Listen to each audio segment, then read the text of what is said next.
mages in the 1v1. Yeah. It does, 100% depends on these guys.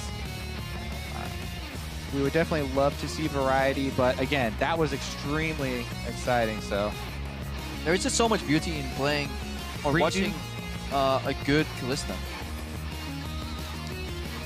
Makes me quite sad that she's kind of out of the meta. Honestly, I like just seeing anything played good. You talk about a good Kalista. I had fun watching a good Garen play yesterday. I've right? never seen a good Garen. I thought Peke was pretty good enough. I don't know. Did you see his build, man? Yeah. I mean, the play, right? That's not play. I think if Peke actually built right, I would have enjoyed that Garen game, but it was just abysmal what he ended up buying. Did get the sexy double kill. All right, well, back to this 1v1. Maple did take that victory in the opener. This is a best of 3, by the way. That means if he takes this game, what does it mean, Crepo? What does it mean? It means he wins. That's how best of 3 work. If you win 2 games, you generally tend to win. Sometimes you gotta spell it out for him. All right, Uzi now, seeing the light, hovering again on the cannon. Now, Katarina, I'd love to see it, but definitely not good in the 1v1 scenario, so. Also has that hidden passive that Yasuo has where she deals more damage on the enemy team as opposed to yours. It's a tricky one. Not able to counter. Varus is actually very likely. Did he actually already lock that in? Yeah, it's locked in. Green border means it's border is gone, so. Oh, Uzi also gonna switch it up. I like it. We do get the variety here.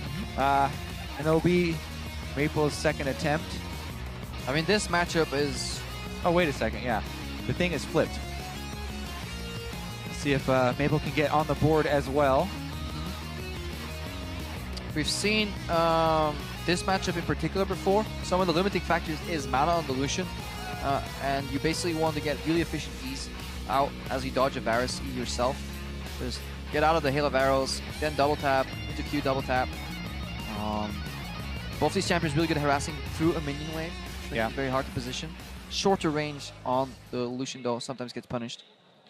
Definitely true. However, I mean, last time the Lucian was played so well, it made it actually look really difficult for the Varus player.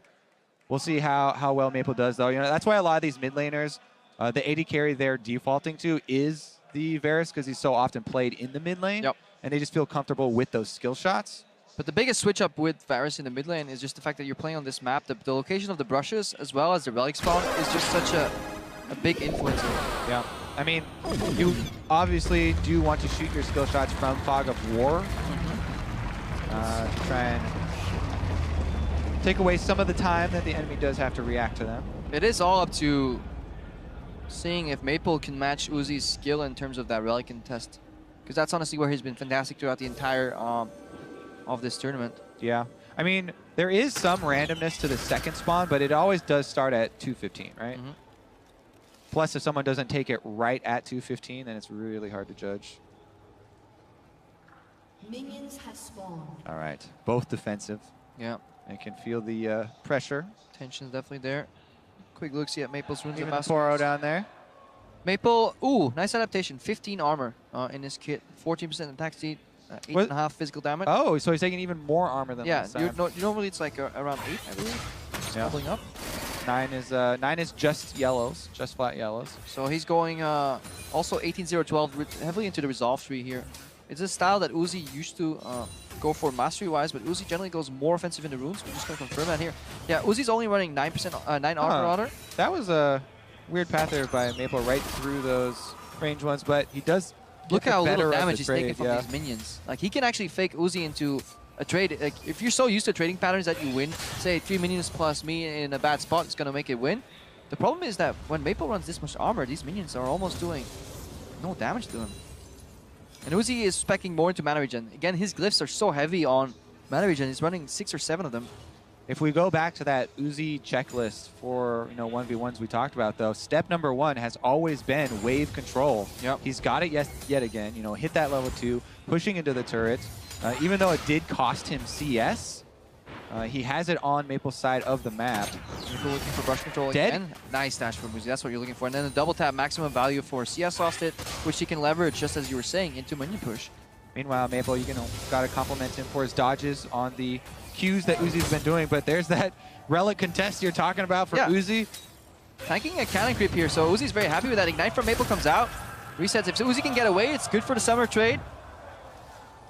Cool down there on the Q, so no arrow gonna come out in the chase. I love the flow though. He baits Maple to contest the brush, dodges the hail of arrows with his dash, gets the relic, and then baits the summoner right now. If Uzi can punish really quick right here, he's in a good spot. Good trade from the brush. Doesn't dodge at the very end, but still pretty nice one there. Maple actually pushing this one right into the turret, and Uzi may lose out. So creative from Uzi to wait instead of basing right there. Messes up some CS. Forces Maple to stay, however. But not a good dash. Almost predicts where it's going to come. He knows exactly where the Hail of Arrows goes mid animation, so he doesn't need to look at where it's landing. Still though, Maple, you know, pushes it in, does get that pretty decent CS lead. He's running low on mana now, so mana is definitely going to be more of an issue for the Varus at this stage than the Lucian. Yep, and definitely so. That plays into the Warlord's effect as well. If Uzi's not continuously getting poked, he will just eventually sustain up to 100%, just like Maple will. But then we're looking at higher mana for Uzi, full HP on both, and a Summoner's advantage. So that is what he is looking for right now. All right, the ranged minions also building up for Uzi this time around, so this exchange in the brush. Maple's going to have to retreat into his brush because he tanked a lot of cannon shots there. Yeah, and he ran completely out of mana. That's why Uzi has the confidence here to move up aggressively. See what the first purchase is. Maple want to freeze maybe and try and deny more minions. He already has a pretty sizable minion lead. Uzi's not going to let him do it. No, definitely negating that possibility. Uzi always kind of fake basing brushes. Oh, I love that Q. That was great to see there from Uzi. Yeah, and if he gets away with this recall as well. Still pretty equal. Oh, he doesn't have enough mana. Nope. Can see him leave. You can see him, but can't touch. You can look, but can't touch this. All right, both of them going to get off the recalls then. Pretty even. Just that 3 CS lead. Again, the attack speed focus here for Maple. Ooh, that's... This one for Varus. So, Varus, you do want to try and get... I mean, you can say, hey, he'll stack up that passive and then try and pop it. But it is going to be kind of difficult unless you're saving your hail of arrows to pop it. Remember, at level 6, unreliable. You have another third spell that you can weave into rotation. I think that's what you end up doing. You slow him with the hail of arrows. Yeah. Triple attack, tap, tap on the Q. An ultimate, that is one of the most notorious skills in the game from people missing. It looks so comical. We need like a surprise party Maple, surprise party Varus just so you can get comical effects. Uzi aggressively going for the contest. Look at the culling coming out as well. Maple trying to sidestep, it's so hard. Oh my. Love that play. Uzi knew, even if he loses the access to the relic, he will get level 6 versus level 5 because he played the earlier lanes better. This was, it can't all be coincidence. There has to be planning to this guy. He's good, as well as smart. Good. How good's Uzi? Turns out Uzi's pretty good at League of Legends. Pretty good. I don't know if there are any Curb Your Enthusiasm fans. Maple here, though, is sustaining as well decently. Has to chug through all the potions to even up that health. It is enough, though, that he can stay for some extra minions, which he really does need. You can't afford to have another poor purchase. Ooh, max channel Q. Doesn't do too much damage. Yeah, it does almost none, actually. It's an activator for stacks. That's all it's built for. It's a rank 1 Q that you just want to block that passive from Varus, percent health. Fumbles the minion there. Each one does actually count here. Pretty intense as far as the mid game goes. Just think about late game, though, and what the picture is going to be like, because this culling is such a huge tool. And it's, even if you miss the beginning, or you miss half of it, or you miss the end, it's still going to provide a lot of value. Whereas the Varus ultimate, you miss your Varus ultimate, out the window, 0 value. It's over, yeah. And the Lucian just smashes you. So, Uzi a lot more pressure on the Varus. Getting comfortable with dashing into the minion wave for double taps into Maple. He has enough AD to make it worth to win that trade, as opposed to the minion damage that he's taking. It's one of those adaptations that you can make. Oh, look at the weaving of these double shots in the passive. That's an ult from Maple, disengaged, but bad stack proccing. Maple not optimizing that passive. 3 stacks on him now. He's going to back up, does get the Q, but he's no exit. Done for. And Uzi is going to be your 1v1 champion. He came into the tournament wanting to prove his individual skill here at All-Stars, and he's done it in a fashion that is utterly impressive, honestly.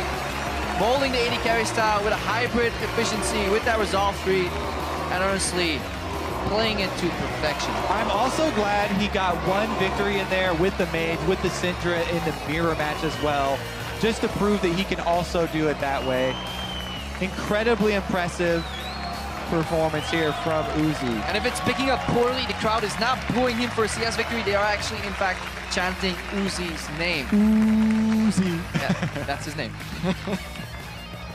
Love the crowd chants, though, so far. Yeah, definitely. I mean, they're really getting into it. Let's take another look at it here, though. Even if you do hit that Varus ultimate, I mean, you talked about the passive stacking. You only got one in there before the Hail of Arrows, but this right here, like, why is he going for just that? straight walks up. I think he knows he was done for. I love the early barrier, exhaust mirror. Makes it so easy to land that going. And this is a guy, I mean, he's been touted as one of the best 80 carries for so long. Yeah. And always the first thing you mention with him is the laning phase. You know, obviously he has done a lot of really intense mechanical plays on the world stage, you know, in semifinals and stuff, but the laning phase has been one of the #1 things that everybody will list. Yeah, and especially if you go back in time and you look at some of the stuff he was pulling out, he was very kind of doing it first in terms of the laning phase. He was the first 80 carry to kind of maximize, like, weaving in auto attacks in between trying to CS. Now, everything is so common, you know, and 80 carry has been solved a little bit, but for me, watching Uzi in his prime in the early days, like around Season 3 as well, it was just so beautiful to watch how far ahead he was of the other 80 carries. Yeah, especially the animation canceling, because, like, yeah, you know, there are some champions that animation canceling is super high value, and you notice it a bunch. And a lot of the 80 carries, it's not quite to the same point like Riven or something like that. But it seems like every single 80 carry champion that he plays, he's saving like that millisecond between the exchange, getting the auto off instantly after his spell. It's walking in the right direction. Pretty to watch. He would always play, like, have good wall tumbles on Vayne, for example, to just get the Q out a little bit sooner. It's just so satisfying to watch your player kind of solve how you need to play a champion, and then other people could follow up. He wasn't the only one in the time, but he's definitely a legacy player for me. Yeah, I mean, if the Hall of Fame, you know, does get built for League of Legends, I think he's right next to Kobe. He's got there will be Uzi right there. But that's enough for us, guys. Let's send it down to the stage to Dash, who's on